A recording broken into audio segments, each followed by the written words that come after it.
Hola, buenas tardes, ¿me escuchan?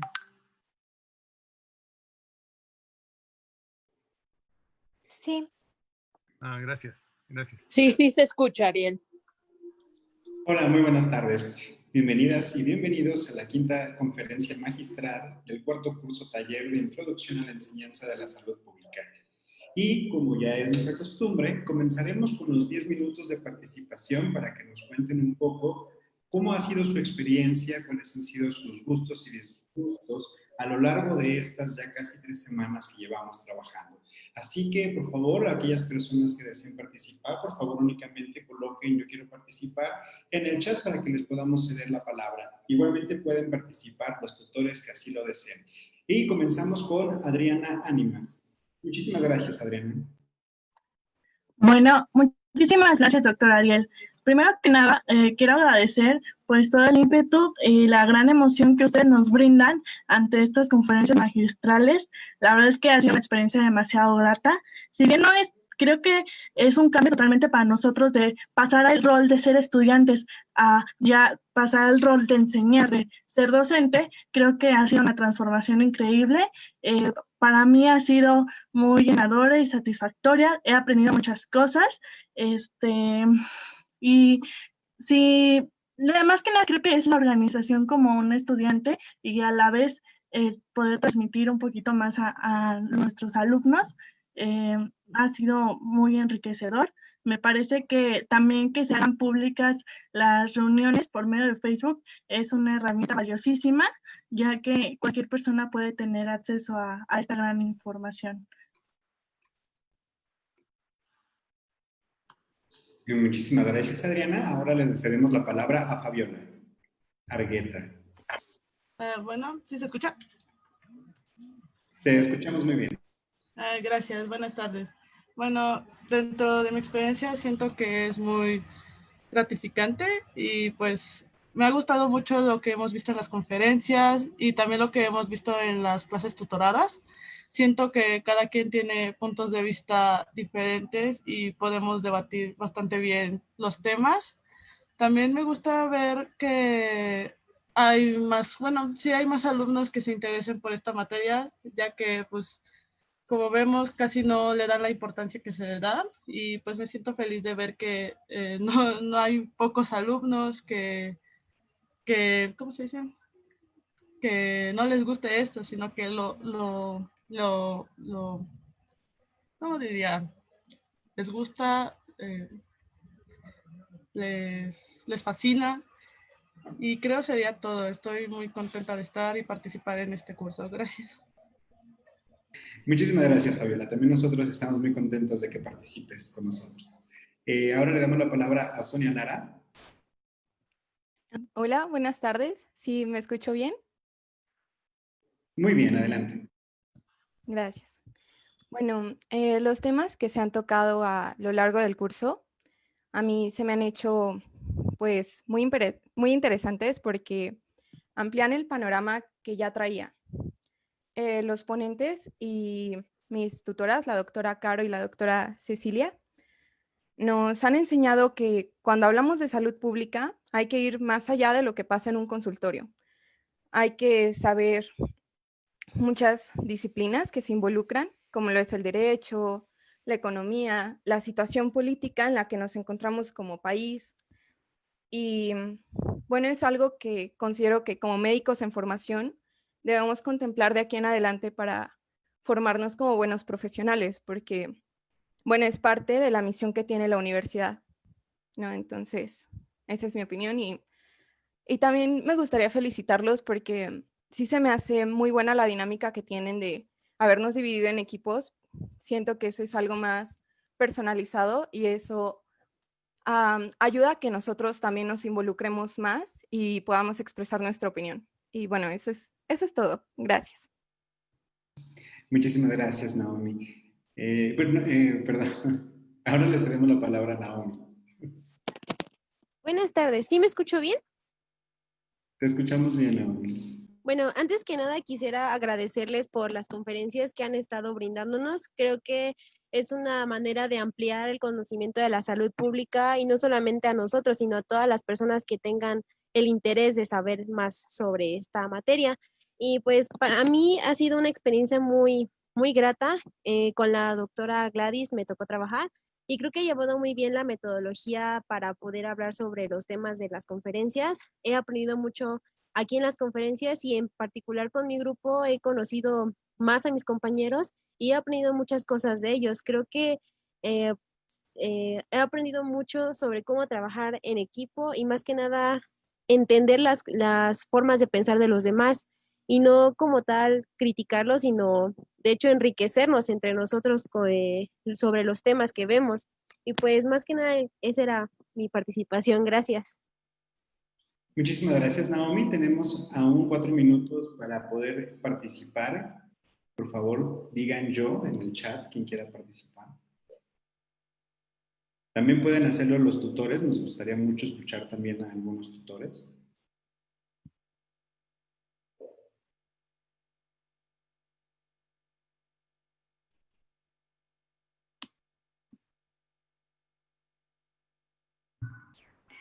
Incluso cuestionamientos, si tienen algunas dudas, no solamente tiene que ser una participación donde digan un resumen o algo así, sino algunas dudas que hayan quedado en el tintero.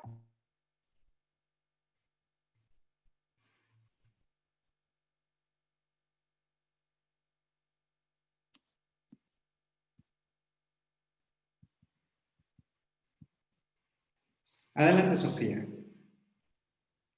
Hola, muy buenas tardes a todos. Antes que nada, agradecerles el tiempo que se toman para organizar este evento en el que se comparte información de tanta relevancia, sobre todo en la situación actual en la que estamos. Y quiero felicitar a mi tutora porque me tocó Marta Sánchez y creo que además de ejercer la docencia, ha logrado realmente abrir un espacio de suma comodidad entre mis compañeras y yo. Somos 4 mujeres en el grupo. Y creo que más que simplemente ser una clase donde se aprende sobre salud pública, ella invita mucho a la crítica y a la reflexión. Entonces es un espacio que realmente anhelo tomar todos los miércoles y viernes, que son las clases, y no me canso. Realmente ella hace que tomar la salud pública no sea para nada cansado, es muy enriquecedor. Y me gusta mucho que hablamos no solamente a lo que se apega al temario, pero nos expandimos a hablar de lo que a nosotros nos interesa. Entonces, pues muchas gracias al departamento por darnos la oportunidad de ejercer pues esta actividad. Muchísimas gracias.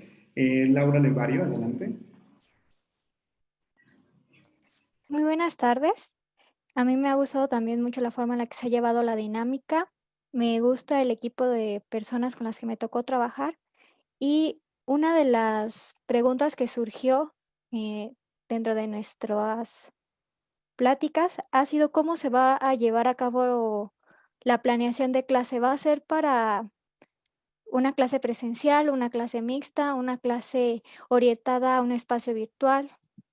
Y eso sería todo. Muchas gracias. Nash, ¿gustas contestar? Claro que sí.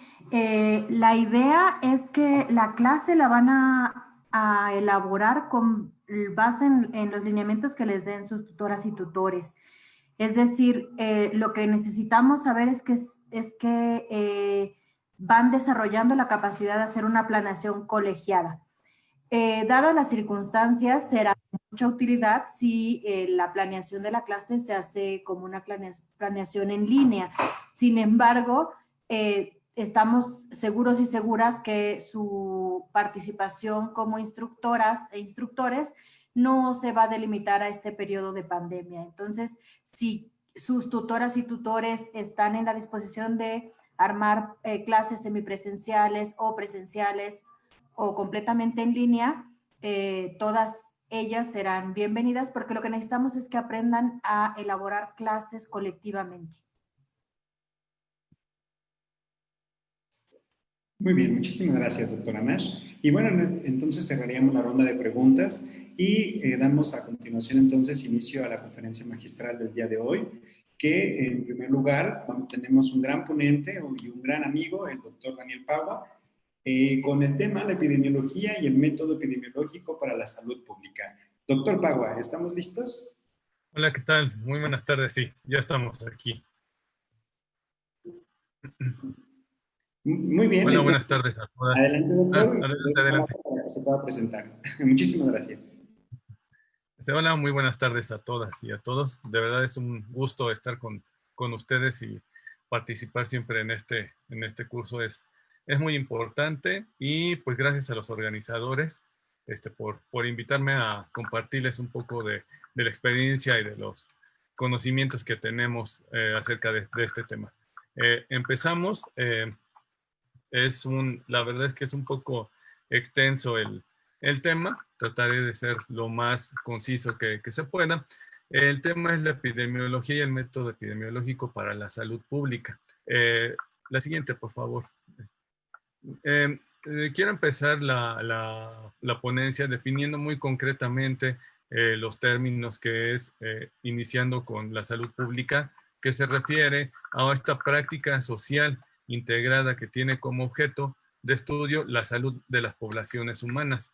De aquí nosotros podemos ir viendo que a lo largo de lo que llevaron ya ustedes en sus cursos de salud pública, así como de este curso, taller que hemos estado llevando, hemos visto diferentes aspectos acerca de la salud pública y la importancia que tiene, y que realmente en la actualidad lo estamos viviendo, cuál es la importancia que tiene la salud pública en el campo de conocimiento, del abordaje en el conocimiento del proceso de la salud, del proceso de la enfermedad y particularmente en salud pública a nivel poblacional.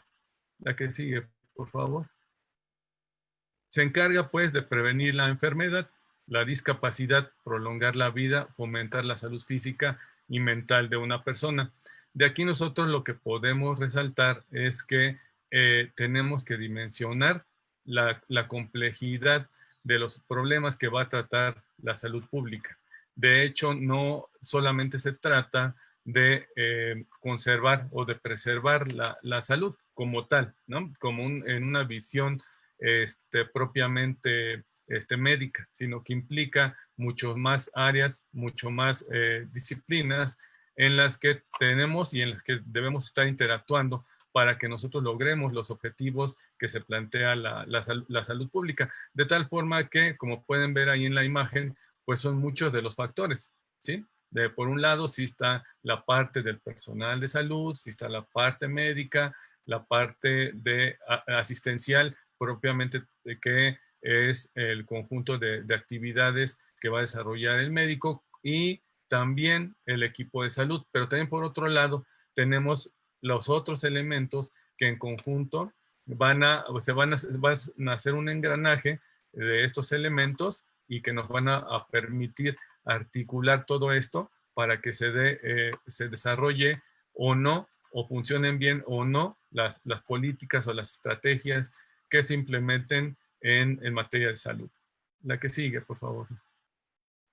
Entonces, de tal forma que, como les comentaba, pues existen esfuerzos organizados de la comunidad para el saneamiento del ambiente y desarrollo de maquinaria social para afrontar los problemas de salud y mantener un nivel de vida adecuado. A este respecto es lo que les comentaba hace un momento, que no solamente es el actuar del personal de salud y no solamente el personal de salud, sino de otras disciplinas que van a estar trabajando conjuntamente para que se desarrollen todas estas estrategias, todas estas que implementen las políticas, pero una parte fundamental para que estas políticas puedan funcionar o estas estrategias puedan funcionar es la participación de la sociedad, de tal forma que esto precisamente la salud pública tiene que incluir, debe incluir a la participación de la sociedad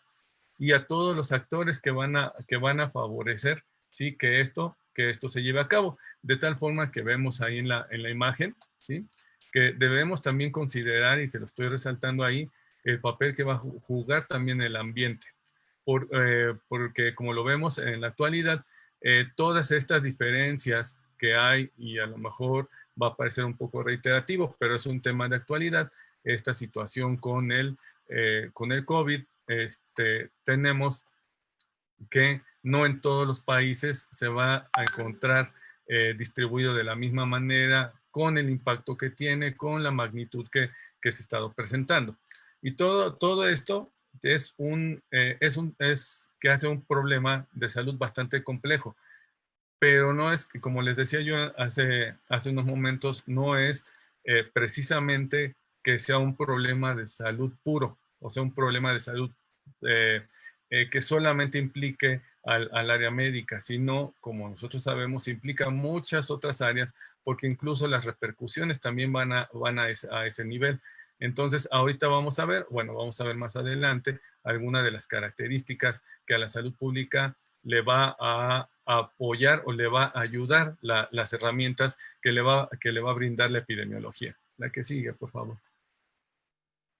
Entonces tenemos, como les comentaba hace un momento, que la epidemiología pues es el estudio de la distribución y los determinantes de los eventos relacionados con el estado de salud en poblaciones específicas y la aplicación de este conocimiento en la prevención y control de los problemas de salud.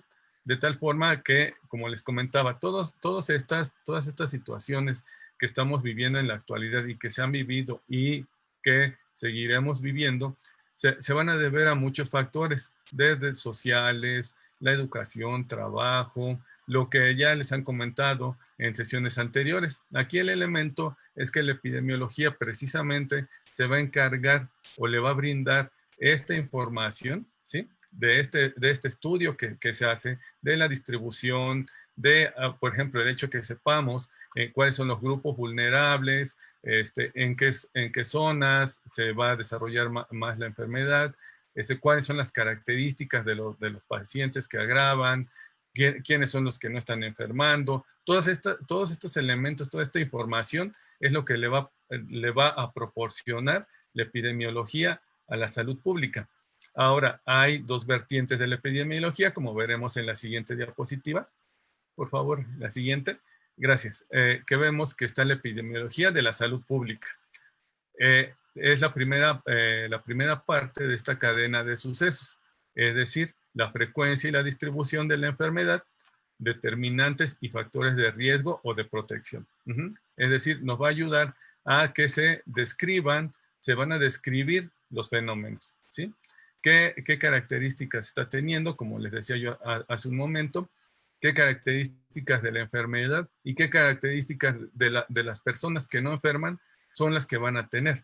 Y que este elemento es muy importante para la salud pública. No están divididos, o sea, no es que uno esté por su lado y otro por su parte. Cada uno tiene sus elementos, cada uno tiene su estructura, pero se van a conjuntar para que la epidemiología le dé estas bases a la salud pública, a partir de las cuales se tendrán que tomar ya obviamente las decisiones, se toman las políticas y se tengan que hacer lo pertinente, ¿sí?, para garantizar o favorecer más bien lo que les comentaba hace un momento. Y por otro lado, hay otra parte que es bien importante, que es la epidemiología clínica.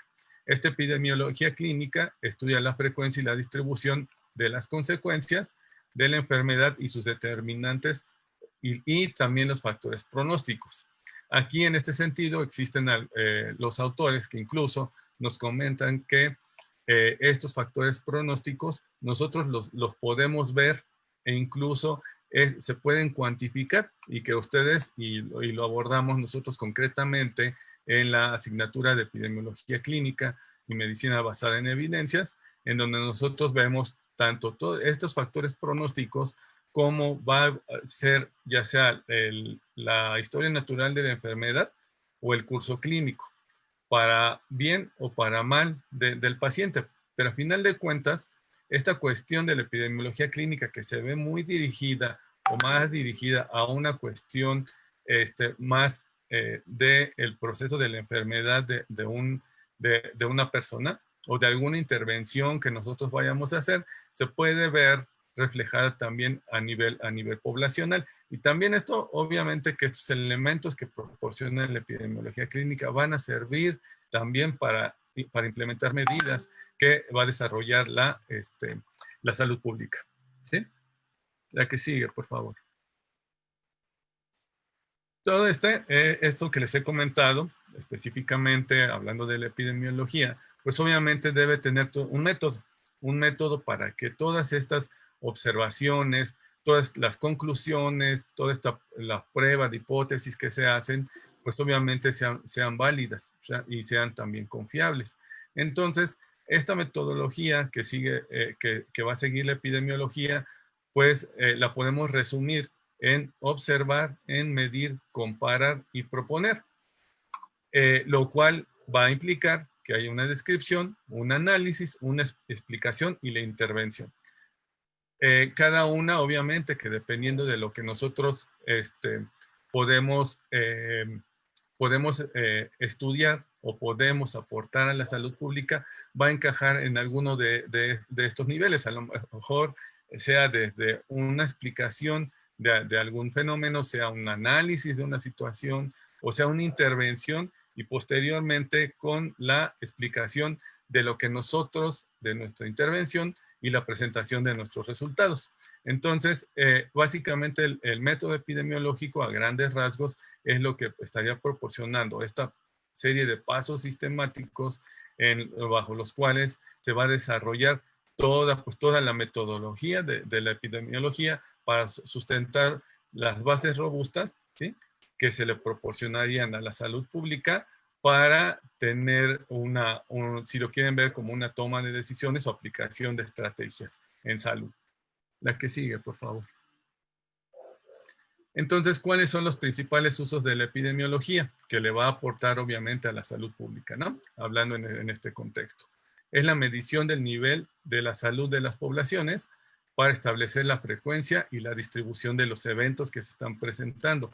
Y no solamente es la parte de ver los procesos patológicos, sino ver también cuáles son los factores que van a proteger, ¿sí? Los factores que se van a comportar como protectores y que van a ayudar a que los procesos mórbidos o que causen no solo enfermedades, sino muerte o discapacidad, que los favorecen y cuáles van a proteger a la población de este tipo de problemas, y por consecuente, cuáles serían las estrategias que se pudieran implementar, que es precisamente lo que hablábamos en un inicio acerca de la salud pública. Punto número 2 es la descripción de la enfermedad para identificar las asociaciones con otras variables y que puedan ser tanto factores de riesgo como factores protectores. Como yo les comentaba hace un momento, no solamente es ver las cuestiones que ponen en riesgo la salud de la población, sino también ver cuáles son los factores que van a proteger o van a disminuir el riesgo de que nuestra población vaya a enfermar, pero sustentado. O sea, no es muy común, y nosotros lo estamos viendo en la actualidad, que es muy común que nos bombardeen de noticias y de información que no necesariamente tiene que ser verdadera. Entonces, esto también realza otro punto de que le va a apoyar la epidemiología y que nosotros como personal de salud debemos tener muy en cuenta para poder discriminar entre la información que sí nos sirve y que es válida y de la información que solamente pues es basura y que lejos de desinformarnos, aparte nos va a crear confusión, ¿sí? Y la número 3 es identificación de los determinantes de las enfermedades, que esto entra pues ya no solamente como factores de riesgo, sino algo más, obviamente más macro, ¿sí? Que van a ser todos estos factores o todos estos determinantes que van a estar influenciando sobre la vida de cada uno de nosotros, de tal forma que nos va a hacer más proclives o no a desarrollar ciertas enfermedades en el transcurso e incluso después, cuando pasa, digamos, la enfermedad, cómo va a ser la rehabilitación o esta recuperación, ¿sí? Entonces es desde el proceso antes, durante y después de la enfermedad, ¿sí? La que sigue, por favor. El control y prevención de la enfermedad, como ya les había comentado, la selección de los métodos de control y de prevención. Estamos hablando de estos métodos de control antes, obviamente, y de prevención antes de la enfermedad, ¿sí? los métodos de control durante la enfermedad y, bueno, posteriores a. O sea, por ejemplo, ahorita, cuando un individuo está enfermo, ¿qué tenemos que hacer para que este individuo no contagie a más personas? ¿Y qué hacemos con las personas que no están contagiadas? ¿Y qué es lo que se necesita o qué actividades o qué estrategias se tendrían que tomar para que la persona que no esté contagiada, pues no se vaya a contagiar? Entonces, existen diferentes puntos en donde puede existir una intervención desde el punto de vista de la salud pública.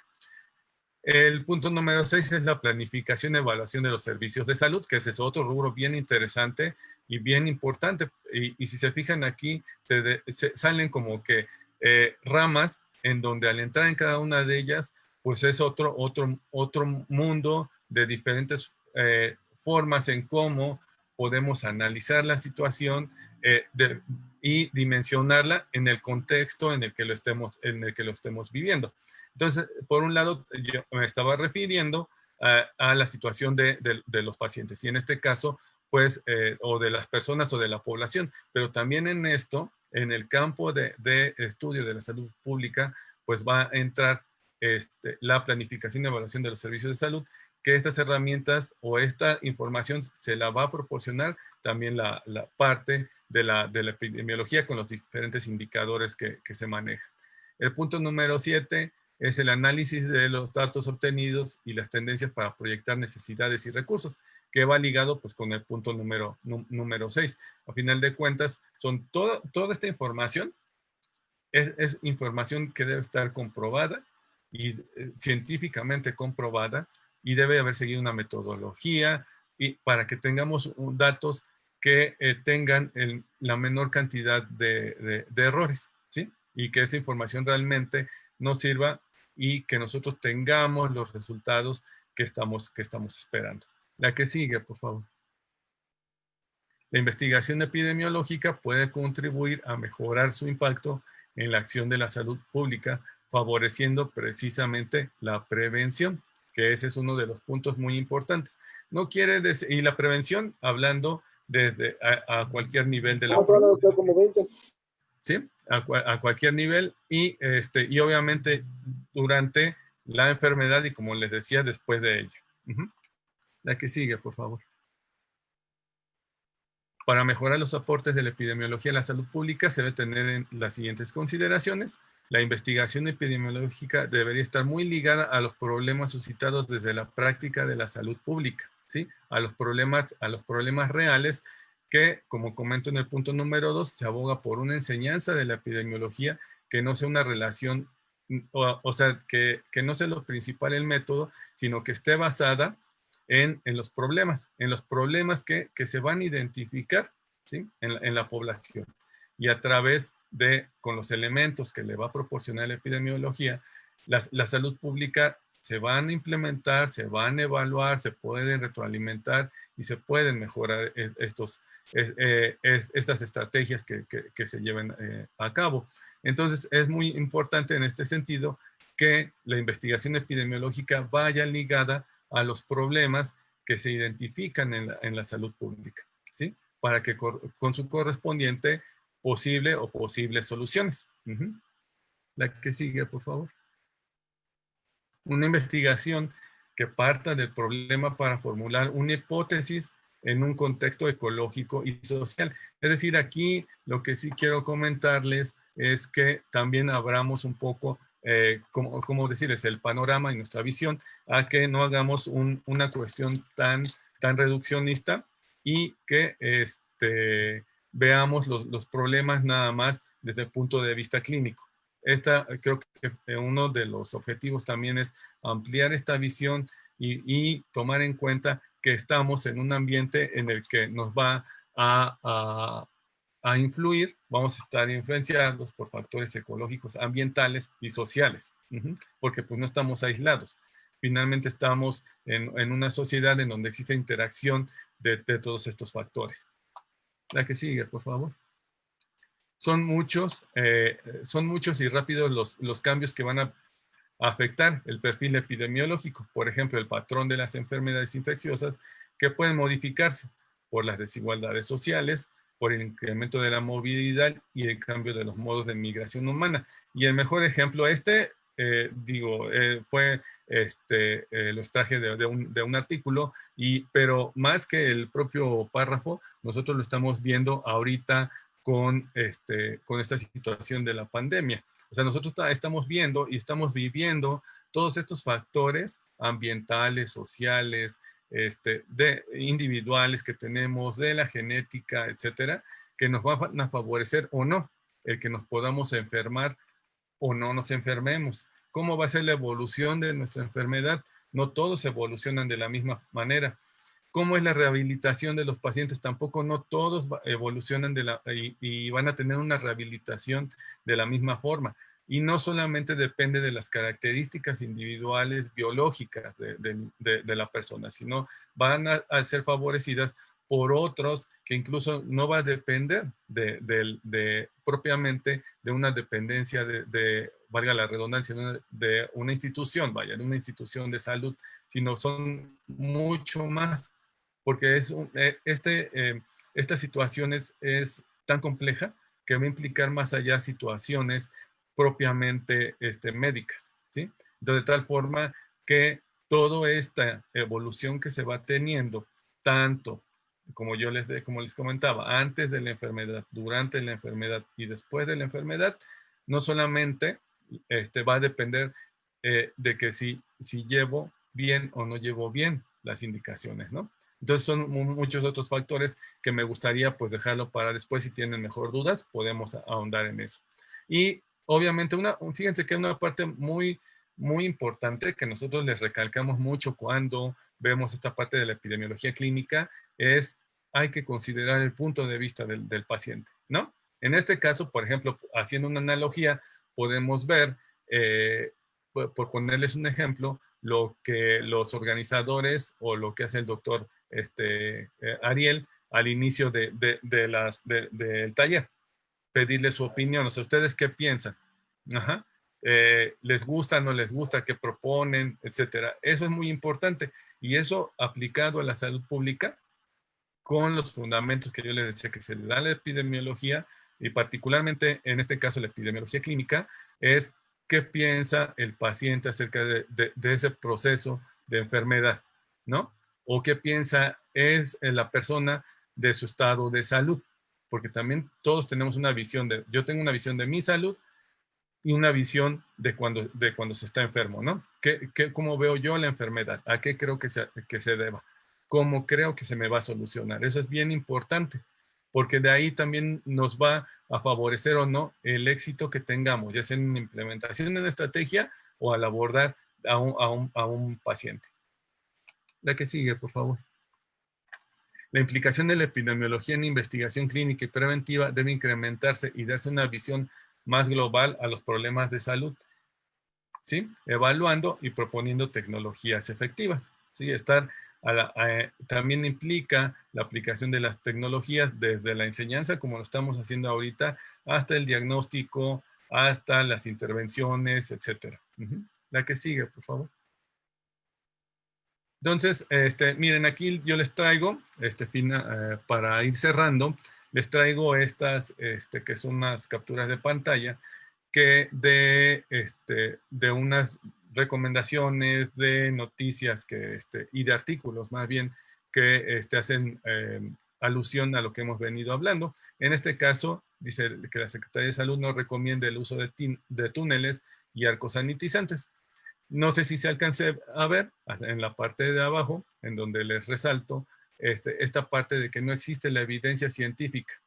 ¿Para qué? Para la instalación, para la utilización de estos túneles y arcos sanitizantes. Entonces, si ustedes así lo vemos, es una estrategia, ¿sí? ¿Para qué? Pues para evitar el contagio del agente etiológico, ¿no? Que nos está afectando ahorita mayormente, ¿no? Pero no es implementar una estrategia por implementarla. Sí, por implementarla se debe fundamentar en los estudios que se tienen. La siguiente, por favor. Aquí, higiene personal y el lavado de manos después de un desastre, una emergencia. Y fíjense aquí, por ejemplo, también es del CDC y está fundamentado. Entonces, se fundamentan y entonces, si tenemos una estrategia que en teoría no funciona, en comparación a una estrategia que sí funciona y que está fundamentada y que las diferentes instituciones pues lo van a publicar y van a publicar en base a qué están haciendo esas recomendaciones. La que sigue, por favor. Este es otro, evidencia usada para actualizar la lista de afecciones subyacentes que aumentan el riesgo de una persona de enfermarse gravemente a causa del COVID-19. La que sigue, por favor. Y entonces aquí miren, ellos publican, esta parte es muy interesante porque ellos nos publican en qué se están basando. Hacen una recopilación de los estudios con sus evidencias, tipo de estudio, cuál es la parte importante o en qué se están fundamentando para emitir este juicio y decir, ¿saben qué? Estas enfermedades son las que van a enfermar de una forma grave a una persona. Entonces, esto es mucho de la parte importante que tenemos que ver, tomar las decisiones fundamentadas en conocimiento científico válido. La que sigue, por favor. Y unas de las que no, seguramente han escuchado el dióxido de clorito, que se utiliza para dice peligroso químico, que se promociona como cura para el COVID-19 y no está fundamentado, y de hecho esta es una alerta de la FDA, que hace porque no solamente no lo cura, sino es un elemento tóxico. La que sigue, por favor. Y bueno, pues con esto les quiero dar las gracias. Dejo aquí este dibujito, lo bajé de internet, donde quiero mostrarles pues que estamos nosotros como personas, como población, estamos siempre el día con día, estamos expuestos a factores que nos van a hacer a tener mayor riesgo de tener o sufrir alguna enfermedad, un accidente, etcétera, pero también es la protección, este mismo ambiente en el que nos desarrollemos y las actividades individuales, los sistemas de salud, el trabajo, etcétera, van a jugar un papel muy importante, tanto en beneficio como, si lo queremos llamar así, en perjuicio también de nuestra salud. Yo les agradezco de nueva cuenta pues la atención, le agradezco a los organizadores y pues estoy abierto para posteriormente a las preguntas que tengan con todo gusto. Muchas gracias. Muchísimas gracias, doctor Daniel Pagua. Definitivamente a lo mejor se generaron demasiadas preguntas e interrogantes que podremos contestar al final de la sesión. Así que esperemos unos minutitos y estamos con usted de nuevo. Muchísimas gracias, doctor Daniel Pagua. Y a continuación, el doctor Carlos Pantoja. Doctor Carlos Pantoja, ¿está disponible?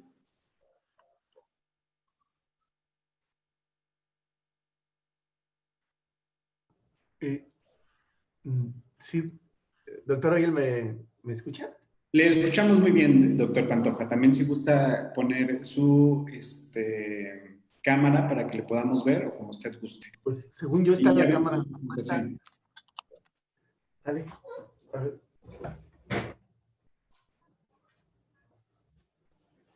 Según yo está mi cámara puesta y no sé si... ¿Ya se ve? Listo, doctor. Sí, doctor. Muy bien. Sí, doctor. Ok. ¿Y se ve la presentación? Así es, ya vemos su presentación. Cuando usted diga, doctor Ariel. Adelante, pues a continuación el doctor Carlos Pantoja, profesor del Departamento de Salud Pública, nos dará la presentación, vigilancia epidemiológica y la toma de decisiones. Doctor Pantoja, si gusta también presentarse, le agradezco mucho su participación aquí el día de hoy con nosotros. Adelante. Bueno, yo me llamo Carlos Pantoja, soy médico, soy epidemiólogo y trabajo en el Departamento de Salud Pública. Soy profesor de segundo año y me asignaron el tema de vigilancia epidemiológica y la toma de decisiones. Es posible que este sea un tema como para desarrollar con mayor tiempo y en otras áreas de otra forma. Sin embargo, creo que vamos a intentar hacer un aproximamiento lo más didáctico posible con algunos pequeños ejemplos. Miren, lo más importante de la vigilancia epidemiológica es saber si esta nos da información lo suficientemente específica, adecuada, oportuna, para hacer algo con la información. Algunos de ustedes sabrán que el sentido general de la vigilancia o del concepto de vigilancia epidemiológica es información para hacer algo, para intervenir en aquello en lo que se está trabajando, ¿no? Entonces, la pregunta básica es saber si los salubristas incorporan evidencia científica para gestionar decisiones, aplicar políticas e implementar programas de salud. ¿Por qué? Porque la experiencia que hemos tenido a lo largo de mucho tiempo, no solo en México, claro, es que lo que tenemos es una demanda generalmente a corto plazo, que es la que nos está obligando habitualmente a hacer acciones. A veces se realiza con evidencia anecdótica en estados de crisis, bajo presión política. Esto es muy importante. En temas críticos pueden ni siquiera ser importantes para la salud, pero es un tema que está haciendo ruido y está empujándose por medio de una agenda política y termina afectando a cómo se toman decisiones. Y otro muy importante es el de grupos de presión. En México, como en cualquier parte del mundo, hay grupos cabilderos. En Estados Unidos, por ejemplo, son oficiales formales. Se registran ante el gobierno y son lobbies que están haciendo un esfuerzo, pues, para la aplicación de una vacuna, la aplicación de un medicamento, de una técnica diagnóstica, etc. Pero de manera habitual, el sistema de vigilancia epidemiológica o la vigilancia epidemiológica ha basado su comportamiento en dos variables importantes. La magnitud, que hasta el momento se ha reconocido como aquellos padecimientos que tienen una gran incidencia, una gran prevalencia. Por ejemplo, las diarreas, las infecciones respiratorias agudas suceden mucho, o aquellas que tienen una alta mortalidad o una alta letalidad. Es el caso, por ejemplo, de la diabetes, que tiene una altísima mortalidad y una altísima prevalencia. Generalmente, la incorporación de información de la vigilancia epidemiológica se hace a través del Sistema Nacional de Vigilancia Epidemiológica, que tiene varios componentes sobre aquellos padecimientos que están bajo vigilancia epidemiológica, que han cumplido estos criterios, y que generalmente son lo que nosotros vimos en el servicio social. Se termina resumiendo en una hoja de información que enviamos a la jurisdicción, de la jurisdicción al Estado, del Estado a nivel nacional. En cada uno de los diferentes niveles supondríamos la necesidad de utilizar esta información para tomar decisiones, ya sea para controlar una enfermedad o darle mejor atención, etcétera, ¿no? Hay fuentes específicas donde podemos observar esta información. En el caso de México, es la Dirección General de Epidemiología, donde podemos consultar y ver con qué información se están tomando decisiones. Ahora estos datos son prácticamente abiertos de manera general. Entonces podemos ver con qué información se está tomando qué decisión. ¿Cómo se hace esto? De manera general, idealmente, la toma de decisiones se hace identificando una serie de requisitos, digamos, básicos, en los que buscamos si es un patógeno que tiene características especiales o que nos está dando problemas. Uno de los ejemplos clásicos es la tuberculosis, que creíamos ya superada, y sin embargo, pues no fue el caso. Y le damos una especie de puntuación o un peso a cada una de estos padecimientos que están siendo revisados. En un grupo de expertos, generalmente, por ejemplo, la Secretaría de Salud reúne a gente de la Marina, del Ejército, del ISSSTE, del IMSS, un grupo de expertos que hacen la selección de estos padecimientos que están siendo sujetos a vigilancia. Este es el ejemplo de un patógeno, porque fue tomada la imagen de una revista, pero también es común, ahí está la diabetes, ahí está la hipertensión, otros padecimientos de interés. Una vez que este grupo de expertos le da un peso,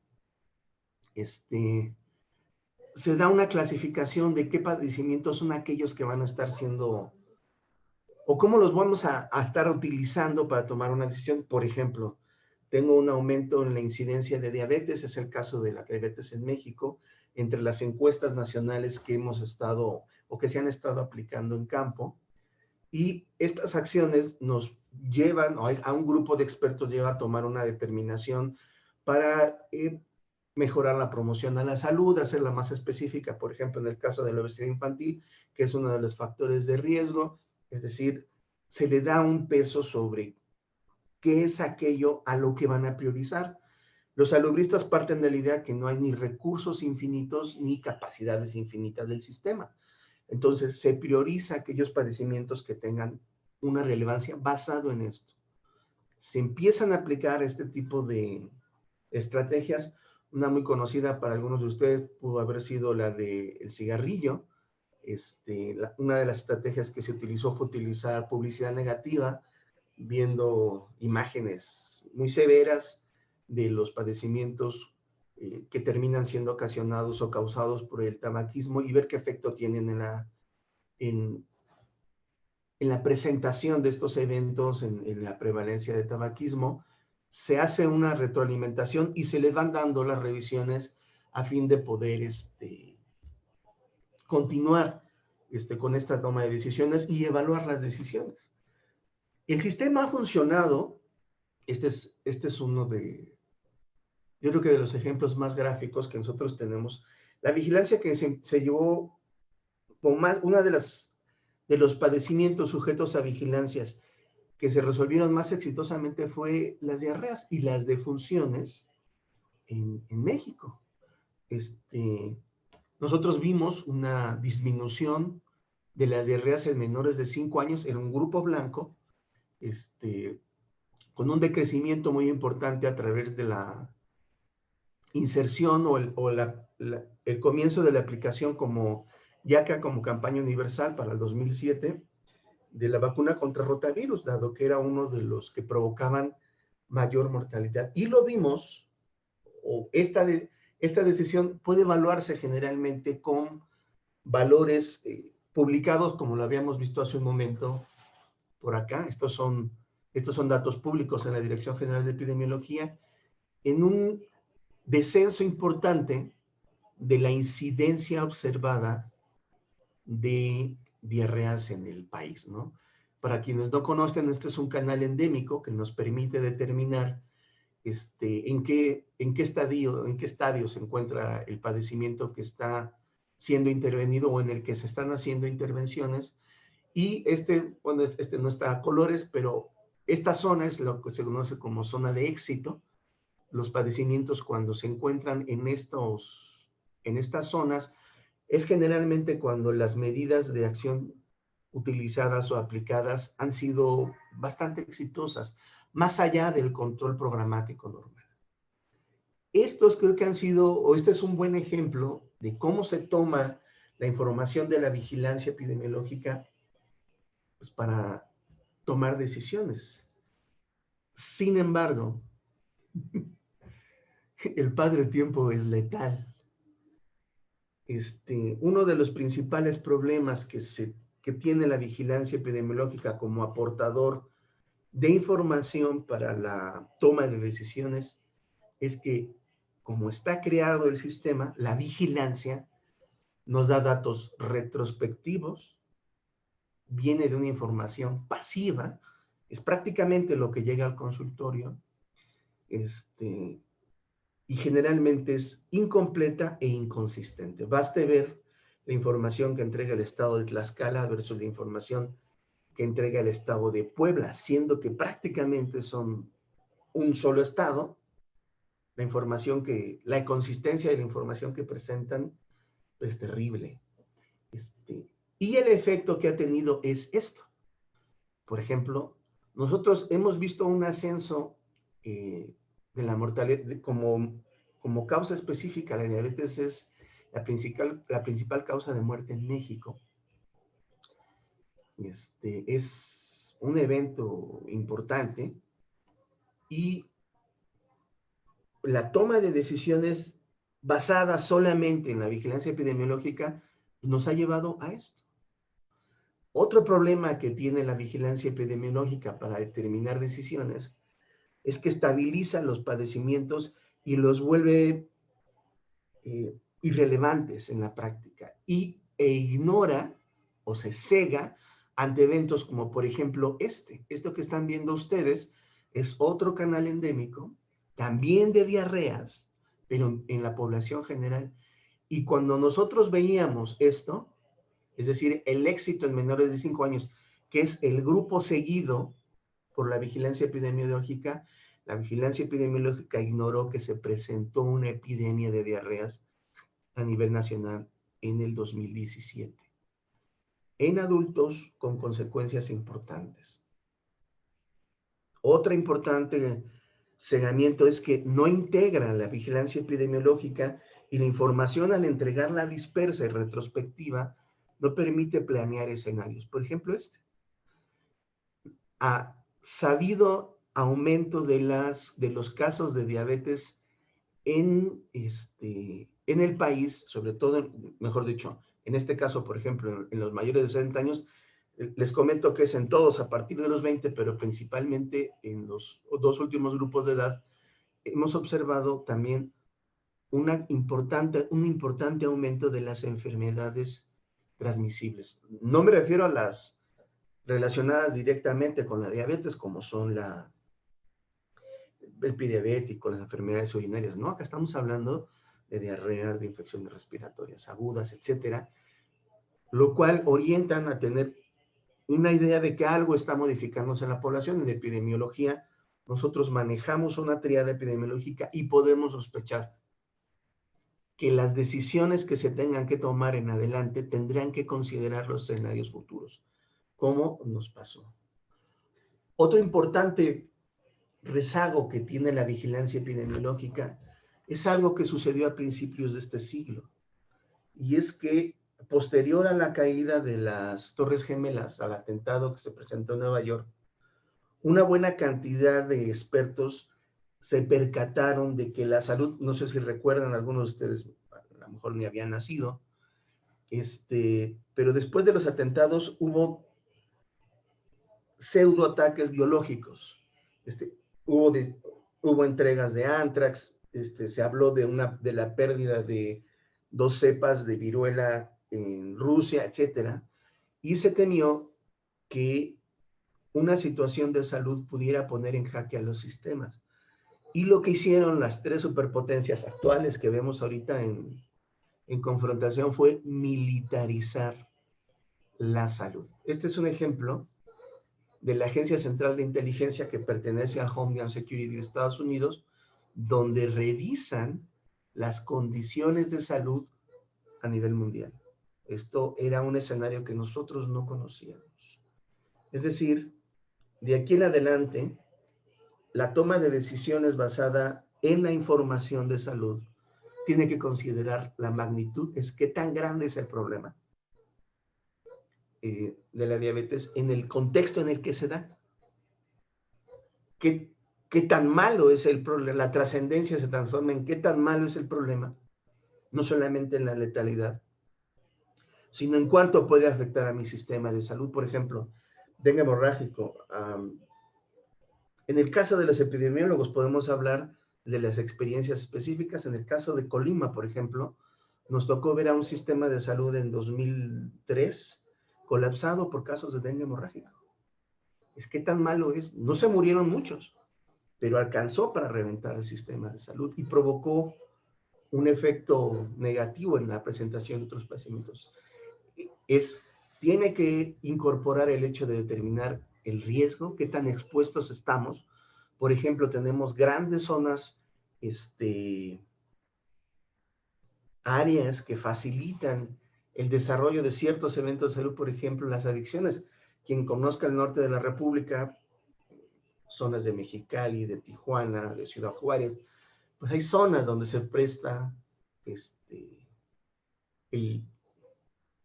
digamos que la presentación o la facilidad para que se presenten ciertas adicciones, ¿no? En el caso que nos tocó a nosotros revisar, principalmente de heroína. Nuestra realidad política tiene que considerarse para tomar una decisión en salud y es qué tanta fuerza tengo. Por ejemplo, el etiquetado de alimentos, una intervención operativa, solamente se da si tiene la suficiente fuerza política para enfrentar a los grupos de presión que existen. Déjenme decirles que, por ejemplo, el etiquetado se intentó hacer antes, pero no hubo fuerza política en el gobierno que estaba pues, para hacerla una realidad. Es necesario también incluir o agregar a los criterios de estas decisiones qué tanta capacidad de intervención operativa tengo. Por ejemplo, en el caso de los estados de la República, nosotros tenemos un sistema federalizado que hace que las intervenciones en salud en población, en territorio, las tenga que hacer el Estado. Esta situación se presentó a partir de 1997 en el país, cuando los estados repudiaron los apoyos operativos de nivel federal para ser ellos quienes aplicaran las intervenciones en eventos de salud. Estoy hablando específicamente de los brotes y las epidemias. Bajo el alegato en aquel momento de que eran quienes conocían en campo, cosa que tenía un componente de certidumbre. El problema es que estas brigadas o estos equipos operativos jamás se formaron en realidad y el expertise de un grupo federal se fue perdiendo, puesto que un grupo federal que tenía capacidad de intervención en todo el país se fue diluyendo al ser reemplazado de manera estatal. Entonces, si es una realidad política que yo no puedo intervenir en los estados, es el ejemplo que están viendo en COVID. La federación no puede salir a intervenir directamente, a pesar de que piensen sobre todo algunos medios, que es el gobierno federal el que tiene la capacidad operativa de atención. Esto es incorrecto. Tiene que hacerse siempre un análisis predictivo a mediano y largo plazo, ¿no? Uno de ellos es las actuales epidemias. Ya se sabía que podía ocurrir algo como COVID desde que se apareció el SARS a principios del siglo. Entonces, aunque en el escenario de la toma de decisiones es difícil tomar la decisión de un evento que no se ha presentado, la preparación para ella debe de ser consistente y es difícil convencer a un sistema de salud de que va a ser necesario, por ejemplo, que tenga una reserva estratégica. Miremos el ejemplo de Estados Unidos, que perdió su reserva estratégica hace 2 años y cientos de miles de mascarillas fueron desechadas que estaban en la reserva y en este momento que se requirieron simplemente no las tenían. Debe de convertirse o utilizar para la toma de estas decisiones un análisis contextual, la realidad política y sobre todo la tecnológica en lo que estamos. Hemos visto en el ejemplo de China la aparición ya de los sistemas híbridos de interacción epidemiológica o de generación epidemiológica. Esto ya nos alcanzó, no es algo a futuro. Los pases para movilizarse, la restricción, los contactos con enfermos, las áreas de mayor tránsito de enfermos o de sospechosos, tienen la lógica, están basados en los sistemas híbridos. A partir de hace 5 años aproximadamente, el deep learning y las redes neurológicas profundas son una realidad en la programación. Entonces esto va a ir avanzando cada vez más rápido, pero ya de actual está ahorita.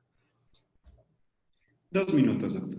Tenemos que tener también la idea clara de nuestra capacidad operativa, y es cuánto podemos hacer, las normas, por ejemplo, y determinar entonces que esta vigilancia para la toma de decisiones funcionó, ha servido, pero se ha quedado atrás.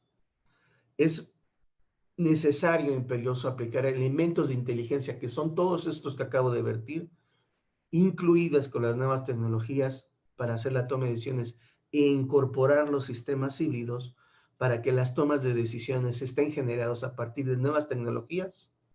Un grupo que toma decisiones, que los vuelve a pasar por los sistemas híbridos y hace una retroalimentación para que estas tomas de decisiones sean lo más apegadas a la realidad y lo más funcionales. Gracias. Muy bien, muchísimas gracias, doctor. Tenemos al final 10 minutitos para preguntas. Entonces, igual, si tenemos alguna duda por parte del estudiantado, por parte de los instructores, pues entonces al final tendremos estos 10 minutitos de preguntas. Muchísimas gracias, doctor. Bien, bueno, pues sin más, me presento, ¿no? Mi nombre pues, es Ariel Vilches Reyes, yo soy médico de formación, tengo una maestría en gestión y políticas de salud y actualmente estudio el doctorado en antropología física por parte de la Escuela Nacional de Antropología e Historia. Y desde el 2016 soy responsable del trabajo en comunidad del Departamento de Salud Pública, liderado por la doctora Guadalupe Silvia García de la Torre.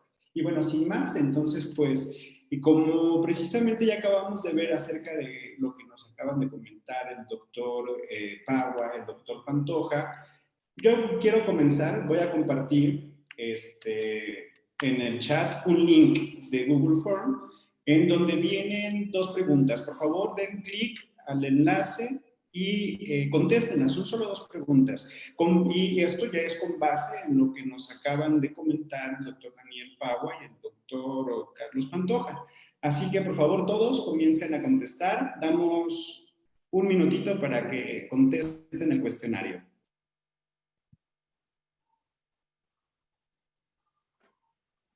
Doctor, nos pide permiso para poder contestarlo. Oh, no lo liberé, disculpen ahí esos conflictos. Voy. Gracias.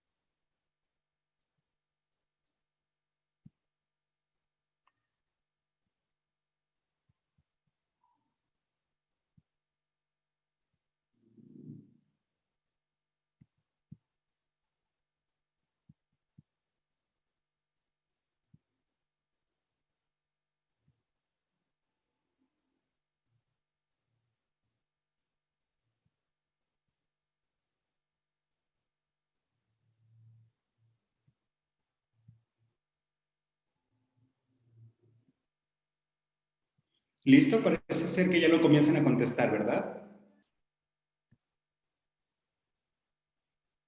Ya tenemos varias respuestas ahí.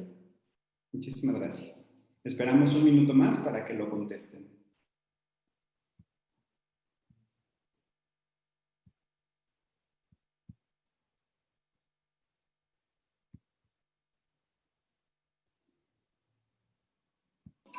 Doctor, ¿aún sigue autorizado? Perdón. A mí me sigue pidiendo autorización. A mí también. A mí también. Sí, a mí también. Al parecer tienen que, a mí sí me sigue pidiendo, bueno, no se preocupen chicos, con las respuestas que nos vayan dando ahorita los que pudieron, y si no, pues, porque al parecer me parece ser que tiene de respuesta Google. ¿No? Ese es el problema de justo comenzar a interactuar con estas nuevas modalidades. También a mí me sigue pidiendo autorización, yo tampoco. Yo tengo 4 respuestas ya. Que eso está raro, ¿no? Algunos sí pudieron contestar y otros no. A ver, los que vayan pudiendo.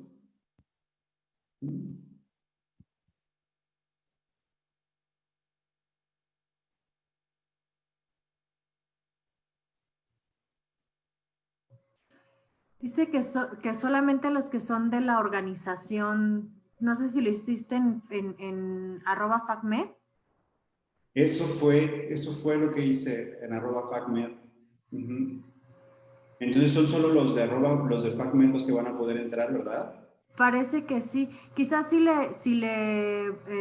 tiene donde en la configuración que permita fuera de esa comunidad.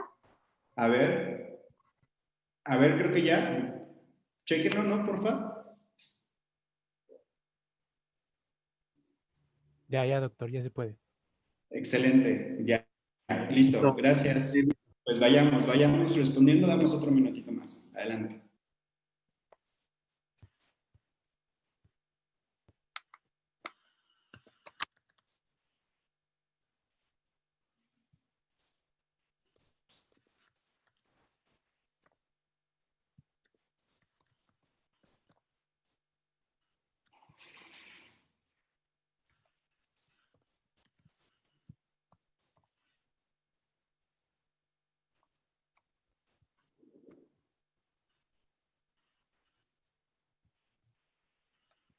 Ya llevamos 8 respuestas. Esperamos un minutito más.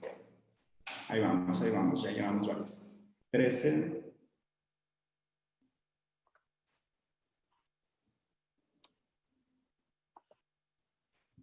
Ahí vamos, 23 respuestas.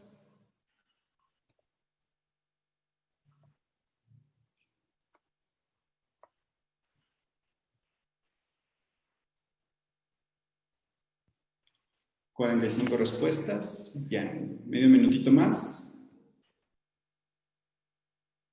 Y finalizamos esa parte.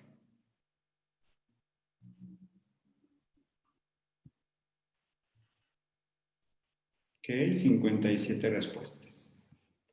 Bien, ahora ya con ese número de respuestas, para que todos conozcamos un poco cuáles fueron estas preguntas, ¿no? Entonces, voy a proyectar la pantalla con las preguntas del formulario Google Form y, por favor, alguien que me ayude justo a poder leer la pregunta. ¿Y ya ven? Sí. Sí, doctor. Sí, doctor. Sí, doctor. Muy bien. Entonces, a ver aquí, ¿quién me puede, por favor, ayudar a leer la primera pregunta? ¿Puedo leer? Ay. No sé quién dijo yo. Yo. El Es- dengue es una infección viral que se presenta en los climas tropicales y subtropicales de todo el planeta, sobre todo en las zonas urbanas y semiurbanas. ¿Cuál es uno de los factores con mayor relación para que se presente la enfermedad? Picadura de mosquito, un nombre extraño, vivir en clima tropical o subtropical, hacinamiento y suburbanización, todas las anteriores. Muy bien, ¿y tú qué respondiste? Yo puse vivir en clima tropical o subtropical. Ok, ¿y por qué es que tomaste esa decisión? ¿Y es correcto? Puse eso porque en el texto dice que se presenta en los climas tropicales y subtropicales. Y a pesar de que dice como semiurbanas y lo relacioné mucho con suburbanización, no se mencionaba lo de picadura por mosquito de ese tipo, entonces no podría ser ni esa ni hacinamiento y por eso no puse todas las anteriores, así que solo me quedó vivir en clima tropical y subtropical. Ok, muchísimas gracias. A ver, ahora, ¿quién me podría ayudar, por favor, con la segunda pregunta? Diga su nombre, por favor, quien diga yo, e igual, si pueden prender su cámara, se los agradeceríamos demasiado para que les comencemos a identificar, eso nos ayudaría bastante. Entonces, a ver, ¿quién dice yo para la siguiente? Luis Zavala, adelante, Luis, por favor. Claro, doctor. A ver, el siguiente problema es, la diabetes mellitus es una enfermedad crónica no transmisible que caracteriza para la presencia de glucosa elevada de manera sostenida en la sangre. ¿Cuál es uno de los factores con mayor relación para que se presente la enfermedad? Bueno, sabemos que la diabetes mellitus es multifactorial. Cada respuesta que usted dijo, como la opción A, sedentarismo, ingesta de alimentos ultraprocesados, globalización. Como dije, pues es una enfermedad crónica degenerativa y por lo tanto todas las respuestas personalmente creo que todas son correctas, a menos que ya dijera qué tipo de diabetes. Pero como no dijo ni qué tipo, por eso consideré todas las anteriores. Ok, muy bien, muchísimas gracias. También es correcto, Luis Zavala. Pues bueno, ya conocimos un poco las preguntas, ahora ya conocimos un poco, aunque sea esta perspectiva, vamos a ver cuáles fueron un poco los resultados generales, ¿no? Que nos arrojaron, ¿no? A ver, aquí, como podemos ver, ¿no? En la primera pregunta, ¿cuál fue la respuesta con mayor índice de respuesta? Bueno, la respuesta con mayor selección. ¿Todas las anteriores? Así es, todas las anteriores. A ver quién participó. ¿Usted qué opina?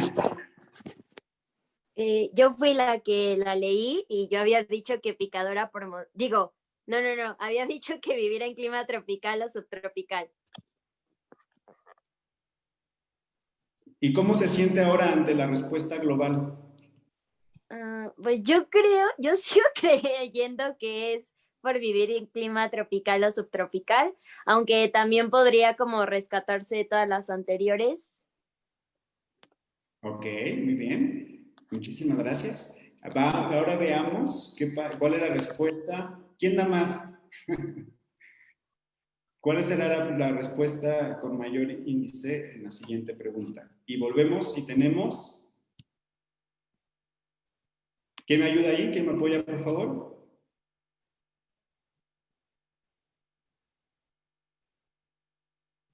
Quien diga yo en el chat o tome el micrófono, arrebátemelo. ¿Yo? ¿Yo puedo? Naomi, adelante. Bueno, hola. Pues de todas las opciones, el puntaje global, pues la mayoría eligió todas las anteriores y personalmente yo también elegí esa opción. Ok, muy bien. ¿Por qué es que seleccionó esa opción, Naomi? Bueno, creo que muchos sabemos, o la mayoría sabe, que uno de los factores bueno, como dijo mi compañero Luis, la diabetes es una enfermedad multifactorial, entonces el sedentarismo, la ingesta de alimentos ultraprocesados y la globalización son unos de los factores que pueden contribuir a que una persona desarrolle diabetes mellitus, bueno, específicamente tipo 2, que no es insulino dependiente. Entonces yo también por eso me fui por poner la de todas las anteriores.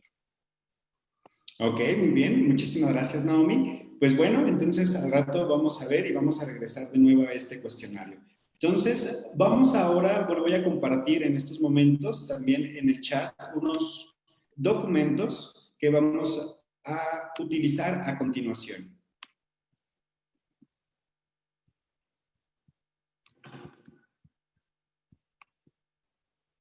Estoy compartiendo los documentos.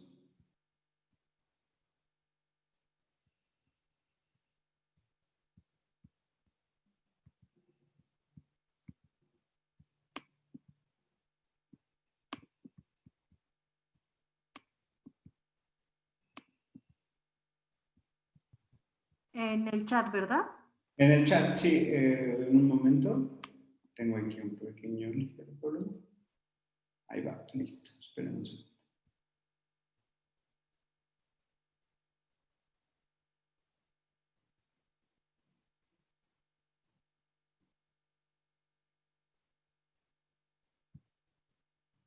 Ok, va el primer texto, ya se está enviando.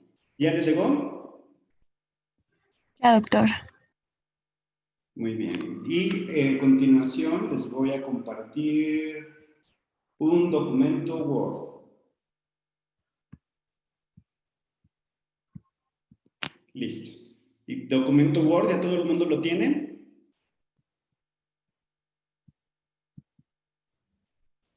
Sí. Ya también, doctor. Bien, ahora vamos a hacer una pequeña sección de grupos. Los voy a poner en 4 grupos. Automáticamente se va como cerrar Zoom y después van a aparecer en 4 grupos. Lo que van a tener que hacer es contestar con el grupo que les corresponda las preguntas del documento Word. Es una lectura rápida y es un documento muy pequeño y muy conciso que quisiera que lo trabajáramos en conjunto. Entonces,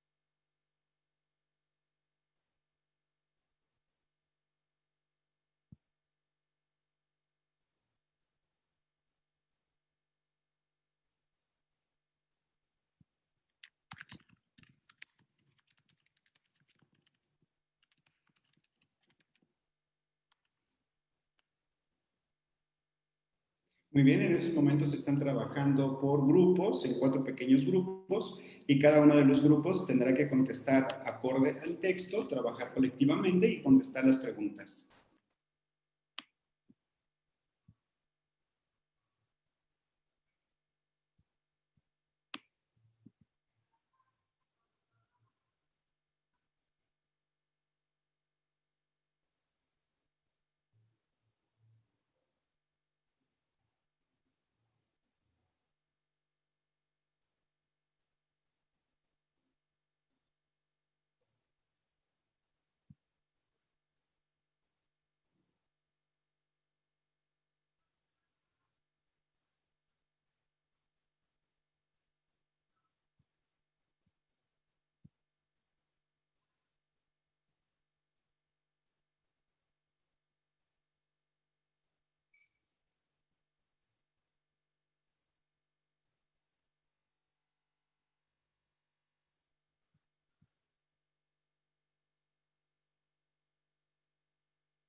Bien, ya estamos regresando a la sesión general. Perdonen que les haya tenido que cortar y sobre todo cuando estaban las discusiones en lo más ardiente, ¿no?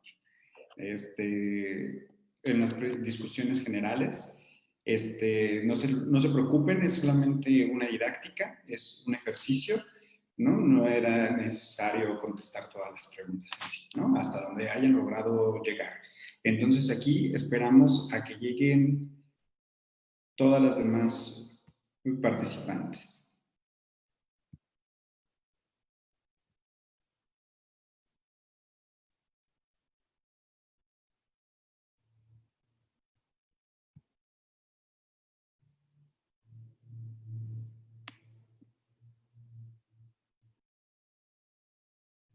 Bien, llevamos 42 personas, ya estamos llegando, 62, 66, ya estamos llegando. Bien, rápidamente, ¿cómo se sintieron? ¿Cómo estuvo esto de trabajo en equipo? ¿Quién dice yo? Estuvo muy intenso ponerse de acuerdo. Sí, es muy Tan difícil rápido. ponerse de acuerdo. Desde el principio de a ver quién lee. Y también para ver las preguntas, porque no todos lo tenían. Ajá, entonces. Súper El por dos artículo, en cómo eso nos de los que pasamos. quién lee. Yo quiero saber cómo lo hizo. Creo que la temática estuvo bien, pero el uso de quizás grupos tan grandes, a pesar que son reducidos en comparación a todos los que somos, es complicado manejar un grupo de 25 personas y tratar de que todos participen de una forma activa, pero pues se logró, creo. Además, era muy poquito tiempo. Creo que unos 10 minutos más hubiera estado. La información que venía en el texto y luego pasarla a algo más chiquito en la pregunta. También era complicado, como dice la compañera, siendo nosotros de 27, 25 más o menos. Sí, fue todo un reto. En nuestro equipo algo que nos funcionó mucho es que una persona se puso como a poder clasificarnos. Tales personas van a hacer tal pregunta, tales personas van a hacer tal pregunta. Y nadie dijo o sea, no se tuvo que preguntar si queríamos que él nos organizara, sino que también hay momentos en donde tú tienes que saber organizar a tu equipo o a las personas con las que estés sin preguntarles antes por el tiempo. Que tomar el liderazgo. El liderazgo, exactamente. Yo creo que también hubiera estado bien enviar el texto antes y quizá que las reuniones fueran nada más como para dar ideas así y que todos participaran. Sí, exacto. O que fuera Lo como que dice más Laura de igual. Sí, platicar. sí, lo que dice y Laura tomar está bien ideas. porque el leer la lectura al momento sí fue muy cardíaco porque nos daba tiempo de analizar, leer y todo, pero la verdad es que es una súper actividad porque, bueno, aparte, coincidimos o conocimos, o aunque sea por unos minutos, a más personas y no solo a nuestro equipo de trabajo. Entonces, eso está muy, muy padre, la interacción. Eso también me pareció padre. Me Así gustaría es, ¿no? saber Tuvimos cómo lo hizo, interacción doctor. con los demás. ¿Perdón? Me gustaría saber cómo lo hizo, que ya lo tenía como todo organizado de que nos sacaba de una sesión, nos Así es, entró a pues otra y regresamos a esta. son herramientas que tiene Zoom y que necesita ser anfitrión para poderlo lograr.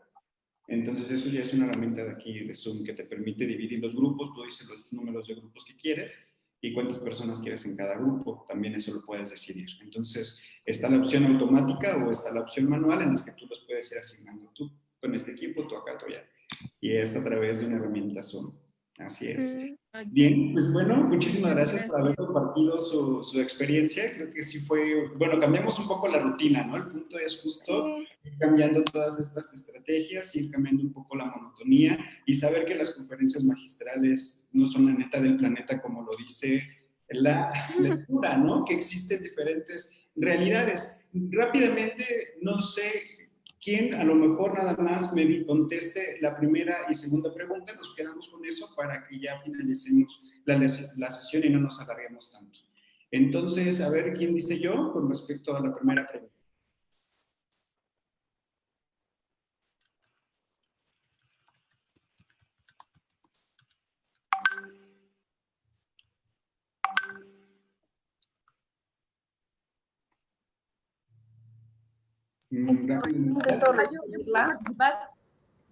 Sofía, adelante, Sofía. Gracias. pero me gustaría decir la primera, honestamente no alcancé a leer todo lo de la segunda, entonces me voy a limitar a contestar la primera. Pero básicamente lo que yo entiendo por todo lo que constituye la epidemiología sociocultural es el conjunto de factores que no necesariamente son físicos o biológicos que determinan de cierta manera la integridad de la calidad de la atención médica que va a recibir un paciente. Muchísimas gracias, Sofía. ¿Alguien más que con la primera pregunta que quiera decir alguna otra respuesta? Bueno, a mí me gustaría añadir a lo que dijo mi compañera, que pues como tal algunos componentes que son parte de la epidemiología sociocultural mucho tiene que ver con los determinantes sociales de la salud. O sea, lo dije cuando participé como en el grupo individual y lo vuelvo a repetir ahora porque me parece bastante esencial que exista una epidemiología sociocultural que se aleje de una pues bioepidemiología y que rescate aspectos, como lo dice su nombre, ¿no? Sociales y culturales que a veces no tomamos en cuenta al momento de entender una historia, lo menciona creo que el texto más adelante, una historia natural de la enfermedad, pero no solamente como, sí, el periodo prepatogénico y todo eso, ¿no? Sino también entender aspectos que se quedan rezagados, por ejemplo, en el caso de las poblaciones indígenas. Entonces, pues mi respuesta a esa pregunta como tal, en palabras pues muy cortas, sería que tiene mucho enfoque en los determinantes sociales de la salud. Muchísimas gracias, Mariam. Ahora, para la segunda pregunta tenemos a Adriana Ánimas. Adelante, Adriana.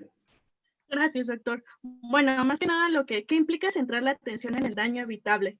Bueno, sabemos lo que implica el estudio del daño evitable, pero la forma en que nosotros podemos optar medidas para enfrentarlo, es decir, mediante algunos medios descriptivos o analíticos en el cual vamos a poder seleccionar pues algunas opciones para hacer frente a estos daños, a estos problemas sanitarios. Y bueno, mediante un proceso colectivo que se va a nutrir de diferentes saberes y recursos. Ok, muchísimas gracias, Ariadna. ¿Alguien más que quiera comentar alguna respuesta de la segunda pregunta? ¿Yo podría comentar algo? Adelante. Sí, justo también del mismo daño evitable, que creo que también va con los ámbitos de la desatención que nos comentaban hace unos minutos en la respuesta anterior, pues que actualmente se basan mucho en la prevención y bueno, en la promoción de los diagnósticos múltiples. Ok, muy bien. Yo creo que incluso todo esto queda todavía a discusión, ¿verdad? Quiero que haya bastantes puntos que se deben de considerar para que los podamos discutir más adelante en sus sesiones individuales con sus tutoras y sus tutores, para que puedan, de hecho, pues abordar las otras preguntas que ya no nos va a dar tiempo de abordar aquí, ¿no? Y que sobre todo siempre tratamos de manejar esto en dos sentidos. Uno, que justo vaya hacia el objetivo que es conocer la temática, pero que esto a su vez, ¿no?, ofrezca herramientas o que se generen estas didácticas, que generen estas herramientas que permitan, pues, que permitan justo lo que la salud pública persigue, este diálogo de saberes, este diálogo entre los saberes y los conocimientos, ¿no? Como nos lo había comentado la doctora Nayeli al inicio en una de las primeras ponencias. Y bien, entonces, pues, sin más, sobre todo, pues agradecerles, como les comentaba, esto sobre todo para que tuviéramos la experiencia de cómo es que podemos trabajar en grupo y al mismo tiempo, pues, abordar un tema. Definitivamente queda muchísimo que discutir, mucho más que decir, pero esto ya lo dejamos para las sesiones tutoriadas. Y bueno, sin más, entonces yo hasta aquí cerraría mi participación. Lamentablemente, pues nos excedimos muchísimo en lo que sería la sesión, pero damos precisamente una ronda para una pregunta para cada uno de los ponentes si gustan, ¿no? Para que cerremos ya la sesión del día de hoy. Entonces, por favor, les agradecería a los ponentes que me hagan favor de poner sus cámaras. Doctor Carlos Pantoja. Entonces, esos son los mecanismos de corte. Y bueno, entonces tenemos, por favor, rápidamente, ¿qué dice yo? Por si hay alguna pregunta, alguna interrogante por alguno de los ponentes.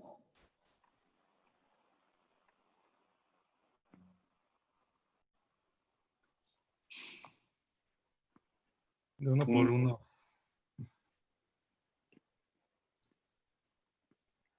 Bien, al parecer no estamos teniendo preguntas. Entonces, por parte de los instructores, no sé si quieran despedirse los ponentes del día de hoy. Muchísimas gracias por su participación. No, muchas gracias. Gracias. Con gusto. Gracias.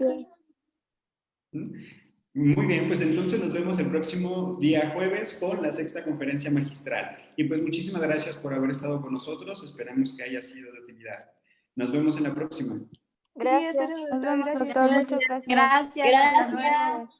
Gracias a los ponentes. Hasta luego. Gracias. Doc, la doctora Nash dijo que si podía mandar otra vez el cuestionario de epidemiología. Lo mando a Classroom. ¿Les parece? Bueno. Para que todos lo tengan. Sí, gracias. Gracias, Dani. Doctor, una pregunta. Adelante, Caro. Lo que pasa es que varios compañeros también y yo no encontramos el link para meternos al Classroom. Ok, En el que estamos. ¿me puedes por favor mandar Carolina Martínez? Bueno, ya te anoté, por favor, ahorita te mando el link y favor de compartirlo con tus compañeros. Sí, muchas gracias. Gracias, Es que Carolina. me compartieron la invitación, pero dice que necesito una invitación. Entonces no supe. Ok, Carolina, yo lo envío ahorita en unos momentos. Sí, muchas gracias. Hasta luego, doctor.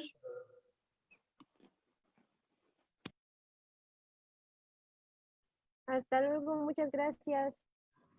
Hasta luego.